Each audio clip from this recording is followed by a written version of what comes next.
جن قوموں کا یہ حال ہو کہ جو کرکٹ کے میدان میں تعصب سے نہ بچ سکے،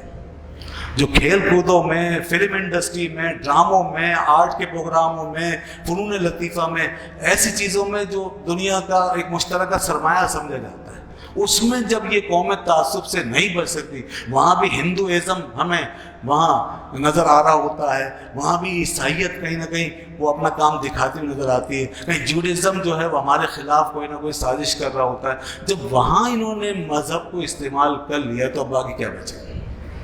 باقی کون سا میدان ہے؟ یہ سیاست، یہ جمہوریت، یہ آج کل کے ایجوکیشن کی باتیں، یہ انسانی ہمدردی کی باتیں، ہیومنزم کی باتیں، اخلاقیات کی باتیں، اس کی بات، یہ سب ایک وہ بہت بڑا عالمی گویا کہ ایک جال ہے جس کے اندر بڑی خوبصورتی سے پھنسایا جاتا ہے۔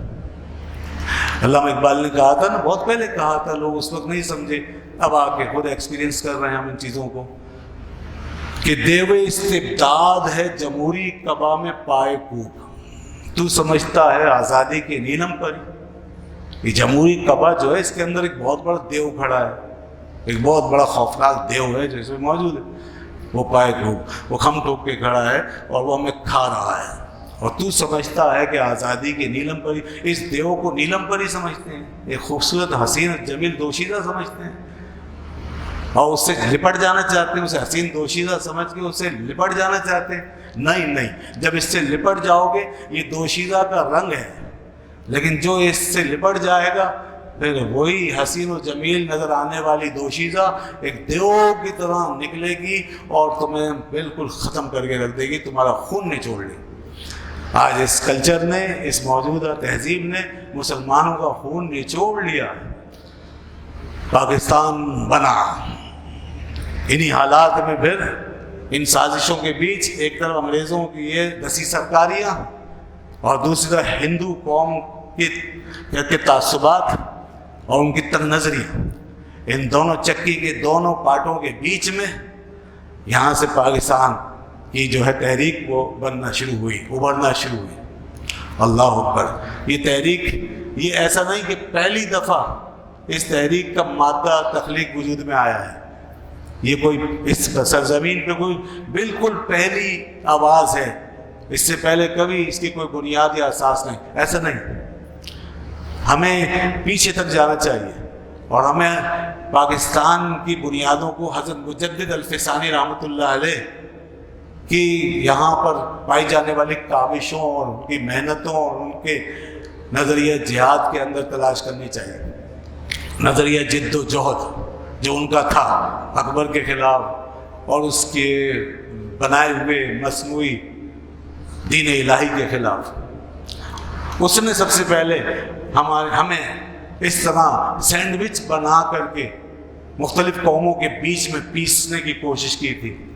اس وقت حضرت مجدد الفسانی رحمۃ اللہ علیہ نے صدا بلند کی اور اس کے خلاف آواز اٹھائی اور کہا کہ نہیں، مسلمان ایسی قوم نہیں جو مختلف قوموں کے درمیان رکھ کر اس کو پیس دیا جائے، اس کا کچمر بنا دیا جائے۔ نہیں، مسلمان دنیا میں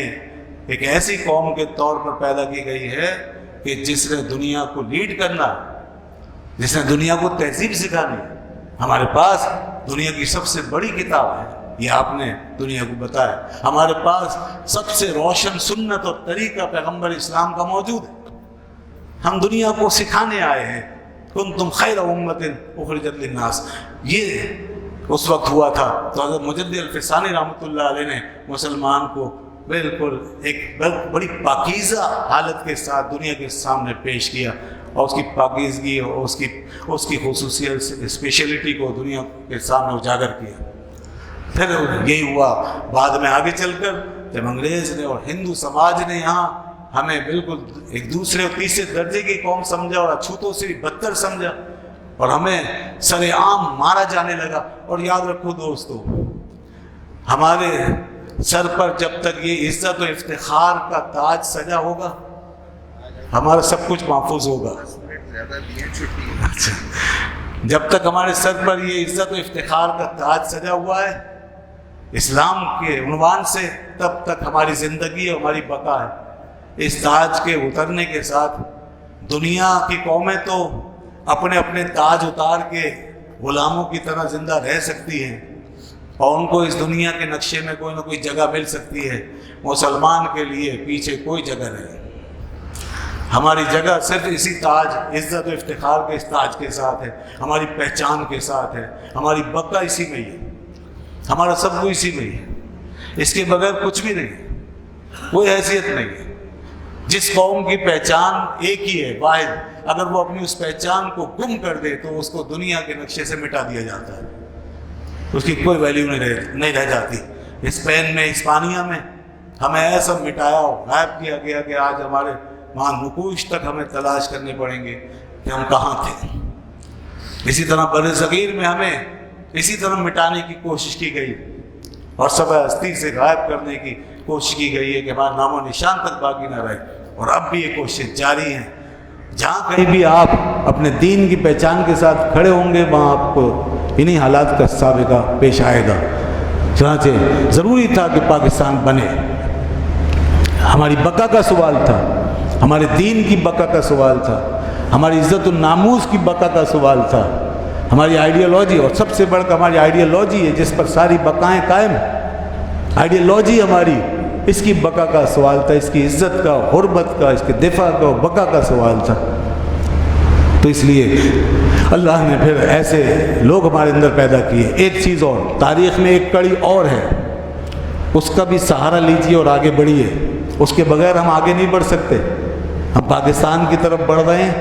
ہم حضرت مجد الفسانی رحمۃ اللہ علیہ سے ایک بڑا وہاں پر جنکشن ہے، وہاں سے ہم چلے ہیں، ویسے اس سے بھی پہلے جائیے تو یہاں جتنے بھی لوگ آئے ہیں بزرگان، سب کے سب اسی نظریے کو مقصد بنا کر یہاں پر آئے ہیں اور اسی کو پروان چڑھایا، ہماری اسلامی دینی قومیت کو، حمیت کو زندہ رکھا ہے۔ تو ہم آگے بڑھتے ہیں، اور وہ کڑی جو حضرت مجدد صاحب کی تحریک اور اس کے بعد پاکستان بننے تک کے درمیان یہ ایک اہم کڑی ہے، وہ ہے 1857 کی جنگ آزادی۔ 1857 کے اندر جب انگریز یہاں پر براجمان ہوا تھا اور مسلط ہوا تھا